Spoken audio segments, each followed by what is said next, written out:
a lady doctor, I'm sure you must be having a lot of gestational diabetes patients coming to you. Now there are a lot of them.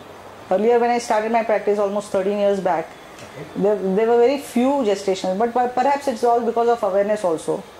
Most of the gynecologists also are now aware that they have to get the sugars checked. A lot of patients also are aware. There are a lot of people who have a family history of type 2 diabetes, and which is why also they are aware. So perhaps we are picking it all the more and more, and yes, diabetes per se also is increasing quite a lot. Good. I have a few questions on gestational diabetes, which we'll go through quickly.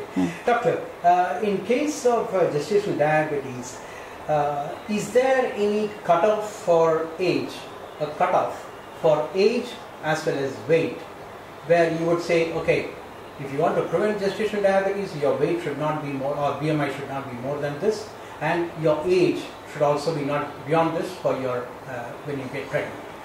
Will you have any such thumb rule to apply to your patients? There is no data as such, but yes, no, from your practice.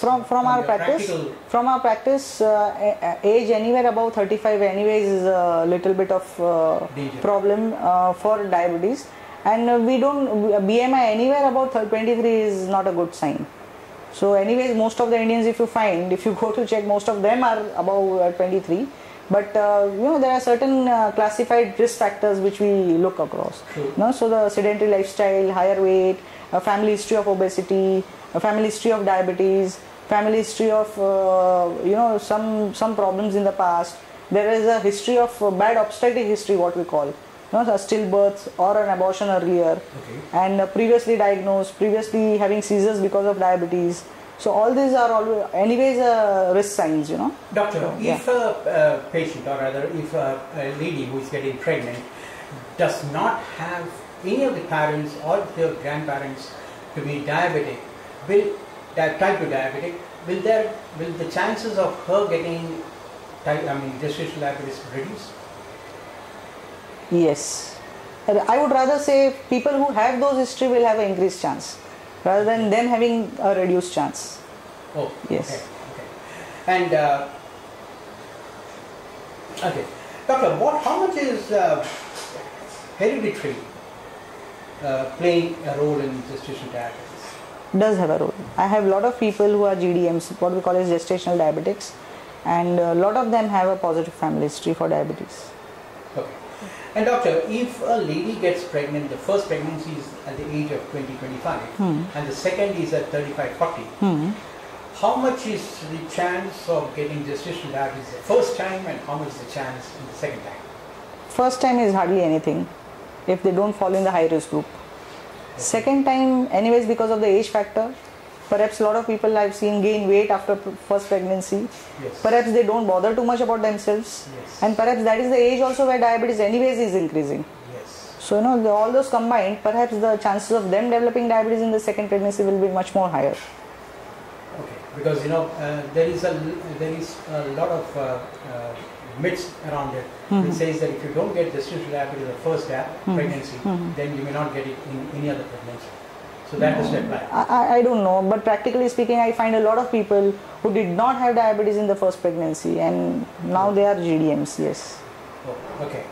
And doctor, if we are holding a campaign, just imagine that we are holding a campaign in a college of teenage girls, right? And we want to do a message for them to avoid gestational diabetes, particularly gestational diabetes. Okay. What would be your points? For instance, 3 major things or 5 major things to tell them to avoid gestational diabetes. For avoiding, it would be like any other diabetes. The healthy lifestyle, not being sedentary, be physically active for at least 40 minutes a day, avoid junk food, avoid high calorie diet, keep yourself investigating off and on, particularly if you have a family history, and be aware. That is the most important thing which I feel. A lot of times, especially if you're talking about GDM, it's all young people. So most of the young people don't feel that they have any problems, and particularly it diabetes. It can happen to my neighbor, not me. Yes, it's always that way. In fact, everybody who is diagnosed, whether it's gestational or not, but anybody who turns out to be a diabetic, especially in the younger age group, had never thought that they would be a diabetic. They just happen to be diagnosed by chance. The sugars are too high, and then they turn symptomatic. Then they realize it's diabetes. So they are always very surprised that how come I have got diabetes. So first thing is a high index of suspicion, and get yourself checked regular. It's not a very big test to do. But doctor, I've noticed one thing. Why didn't you mention that the girls should have their pregnancies early in life to avoid gestational diabetes? Yes, but you are talking about college girls, so yeah. But then when you recommend them, you should. Do we not tell them that we do tell them. Married, yes, you should get married early. Yes, because even higher age group, as I mentioned earlier, even higher age group is itself a risk factor. Exactly. Yes. So early pregnancy is always wiser. Yes. Doctor, if I ask you again a few symptoms that a pregnant lady should look for to detect if she is gestational diabetic, what would those symptoms be? See, diabetes, whether it's gestational or not, only high sugars give rise to symptoms. This is my personal view. Right. There are a lot of people who don't get diagnosed just because they don't have symptoms. And people who are somewhere in the range of 150, 200 usually don't have symptoms. And if you see, if they are GDMs, they would not suddenly have that 300, 400 sugars. All they'll have is, just a mildly raised sugar or a slightly uncontrolled sugar, which as a rule nowadays, doctors get them checked at regular intervals for sugars. So usually GDMs are not missed unless they're in some remote villages or the gynec is not very well versed. Okay. But nowadays diabetes is such a common thing and most of them do get diagnosed earlier. Okay.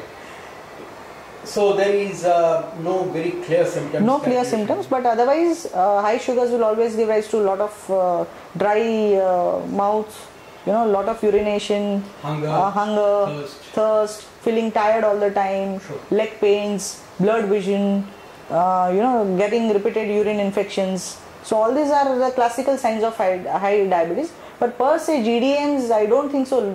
Out of 100, only perhaps 10 will have some kind of symptoms. Oh my God. Yes, because it's just a borderline sugar is just going to rise during pregnancy. Earlier they did not have diabetes.